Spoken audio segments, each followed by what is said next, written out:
Welcome back guys. We are discussing about JavaScript document object model. In the previous session, I have explained about what is document object model, what are various types of nodes in the DOM tree, and what is the hierarchy of the DOM tree. I have explained about this diagram in the previous video.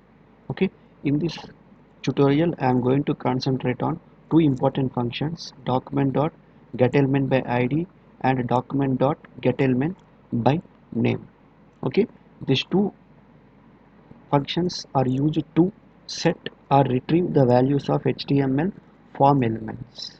Okay, the first one is document.getElement by id. Okay, this will returns the HTML element which has id attribute with the specified value. Okay, for example, you have given value t1. This means this function will retrieve an HTML element from the HTML document whose id is t1. Okay, whose id is t1. If no id exists with value t1, then it will return null value. Okay, so document.getElement by id works based on id value. Okay, make sure id value is unique in the HTML document. Okay, let me explain with you in code. So this is my HTML document, normal HTML document. So I'm trying to create front end.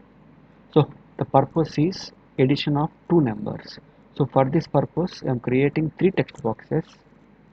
So this is text box 1 and this is text box 2 and this is text box 3. See here I have initialized id values for three text boxes. So for text box 1 id equal to t1, for text box 2 id equal to t3, t2, for text box 3 id equal to t3. Okay, so let me execute this code first.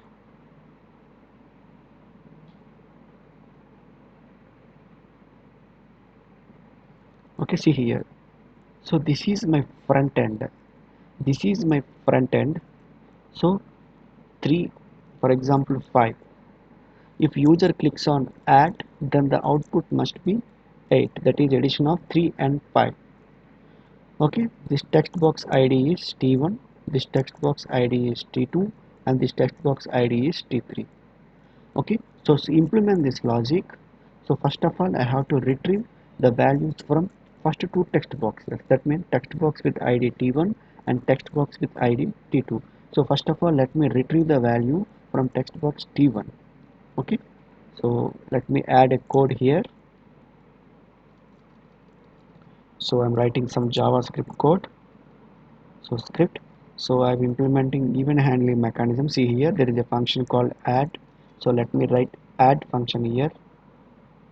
Okay, now I will retrieve the value of first text box. So document dot get element by id. So first text box id is t1. Okay, see here. Okay, and whatever value you are entering in the text box will be a string value, so you have to type convert the string value into number data type. So I'm writing here, so number, and close the brace here. Okay, this is text box 1 value. Okay, now let me retrieve second text box value. So where b equal to t2. Okay, now text box 1 value is in a, text box 2 value is in b. Now perform addition operation. So where c equal to a plus b. Okay, let me put this value in the toad text box. Get element by id t3 dot value equal to c. That's it. So close the function tag and close the script tag. Okay, so close the script tag. Okay, let me write. Okay, let's refresh the code browser. So 3 5 addition 3 4 7. Okay, for example 30 20 50. Okay, we are going to use two functions. In this example I have explained about document.getElement by id. Okay, hope you understand about document.getElement by id. Okay, so we are giving some value here. See here, so T1, that means first text box, we are referring to first text box. You are giving T2, that means you are referring to second text box. See here, ID T2. Next time you are giving T3, that means you are referring to this text box. Okay, so in the next video we are going to discuss about document.get element by name. Okay, and we'll discuss about the difference between document.get element by ID and document.get element by names. Okay, thank you.